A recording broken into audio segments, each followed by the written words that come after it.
Nshuti bavandimwe mwese mukurikiye ijambo ry'Imana muri kano kanya mu kiganiro Save Divine, amahoro y'Imana nabe kuri mwe.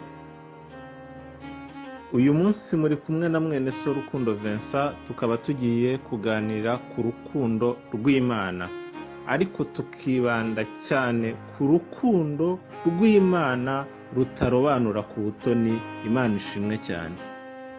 Dusoma ijambo ry'Imana dusanga mu gitabo cy'ibyakozwe n'intumwa, igice cyaho ni icya 10. Turasoma guhera ku murongo wa 34 tugere ku murongo wa 35. Petero aterura amagambo ati, "Nukuri menye yuko Imana itarobanura ku butoni, ahubwo mu mahanga yose uyubaha agakora ibyo gukiranuka iramwemera." Imana ishimwe cyane.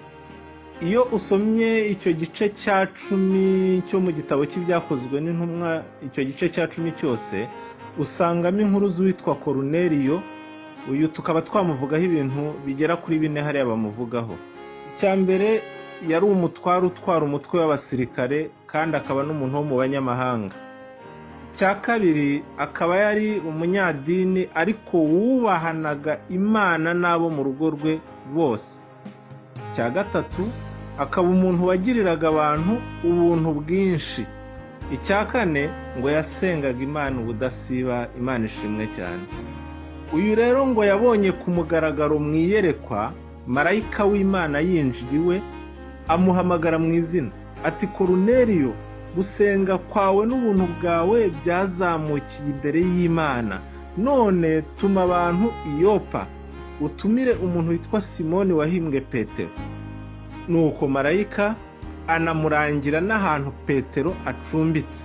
Imana ishimwe cyane. Imana ishimwe ko izi amazina yacu, kandi ishimwe ko naho dutuye naho irahazi. Imana ihabwa icyubahiro. Hagati aho Petero nawe ajya gusenga, ngo ariko arimwo asenga arasonza, ngo ashaka no gufata ibyo kurya. Ngo mu gihe bari bakirimwo babyitegura, ngo aba nk'urota, ngo abona ijuru rikingutse, ngo hamanutse ikintu gisa n'umwenda kijya hasi, ngo kandi icyo kintu ngo cyari kirimo inyamaswa z'amoko yose. Petero ngo yumva ijwi rimubwira ngo haguruka ubage urye. Arahakana neza ngo aratsemba ati, "Oya, sinigeze ndya ikizira cyangwa se ikintu gihumanye." Ibwo rero iryo jwi ryamusubizaga ngo, "Iby'Imana ihumanuye wabyita ibizira?" Nuko ibyo biba inshuro ngo 3, hanyuma cya kintu yabonaga mu iyerekwa ngo abona gisubiyeyo. Muri ako kanya rero, ngo akirimwo gushidikanya mu mutima we uko ibyo yeretswe bisobanura, nibwo yumvise abantu batumwe na Koruneliyo kwa Petero nk'uko marayika yari abimubwiye, bageze ku irembo rye babaririza niba acumbitse aho ngaho. Imana ishimwe cyane. Ngo mu gihe agitekereza nanone ibyo yeretswe, ngo yumva umwuka aramubwiye ati, "Dore abo bantu 3 baragushaka. Haguruka umanuke ujyane nabo, kuko ari jyewe ubatumye. Icyubahiro ni icy'Imana." Niko kubegera ababaza ikibagenza, bamubwira ko batumwe na Koruneliyo, ngo babwire Petero nyine aziwe. Koruneliyo yumve amagambo ava muri Petero nk'uko marayika yari yabimubwiye. Petero yaje kujyana nabo. Bagezeyo ngo basanga hateraniye abantu benshi. Petero afashe ijambo rero atangira avuga ngo, "Muzi yuko kizira ko umuyuda yifatanya n'ubundi bwoko. Ngo ntabwo abayuda bifatanyaga n'andi moko. Ngo ariko jyeweho Imana yanyeretse ko ntagira umuntu nita ikizira cyangwa igihumanya." Ajya yasobanukirwa ibya bintu yabonaga bizira, n'ijwi akumva rimubwira ngo, "Fata ubagurye." Atese narya gute ku bintu bizira ko ntigeze mbirya? Arabwirwa ngo icyo Imana yahumanuye ngo wakita ikizira gute? Imana ishimwe cyane.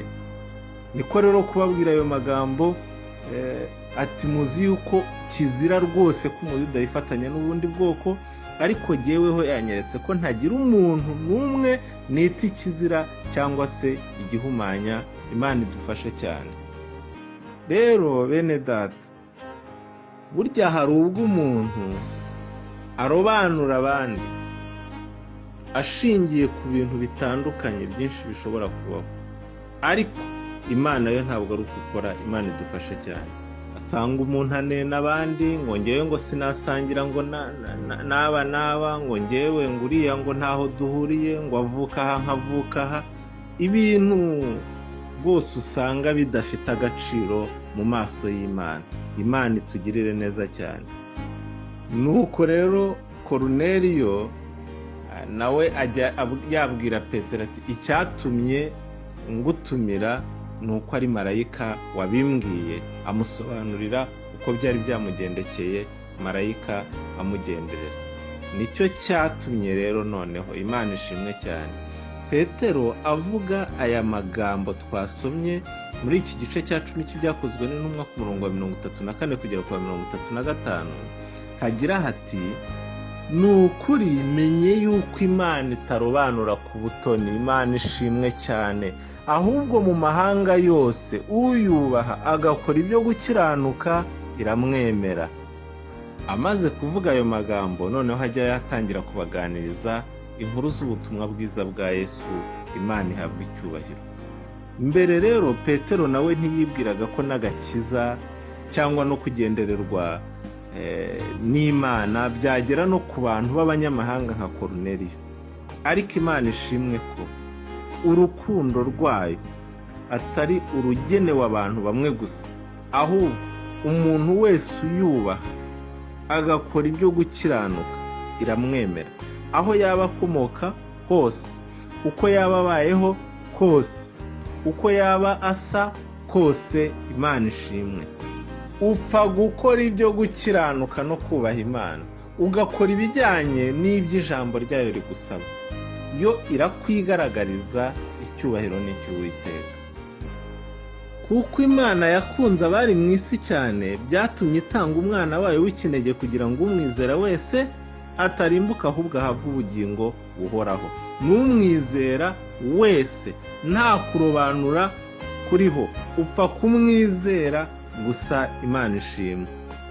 Ayo ni amagambo aboneka mu butumwa bwiza bwanditswe na Yohana igice cya 3 umurongo wa 16. Umwizera wese nta kurobanura ku butoni imbere y'Imana guhari. Burya umuntu rero, umwana w'umuntu we si uko nguko akunda gukora. Hari igihe arobanura abantu ashingiye kuko basa, ku butunzi bwabo, ku mashuri, amoko, amadini, aho bakomoka n'ibindi. Ariko Imana yo siko iteye. Imana ishimwe cyane. Ni ugukora ibyo gukiranuka no kuyubaha, ubundi irakwemera ikabana nawe. Niyo mpamvu uzasanga abantu bakijijwe by'ukuri, abana b'Imana nyakuri, bataba bakirobanura abantu bashingiye kuri ibyo byose twagiye tubona hejuru, kuko baba bagenda bagera ikirenge mu cya Kristo, bakagenda basa n'umwami wacu. Imana ishimwe. Oje mbifuriza kurushaho kubaha Imana no guharanira gukora ibyo gukiranuka, kuko urukundo rwayo rutarobanura ku butoni. Mugire umugisha w'Imana. Amen.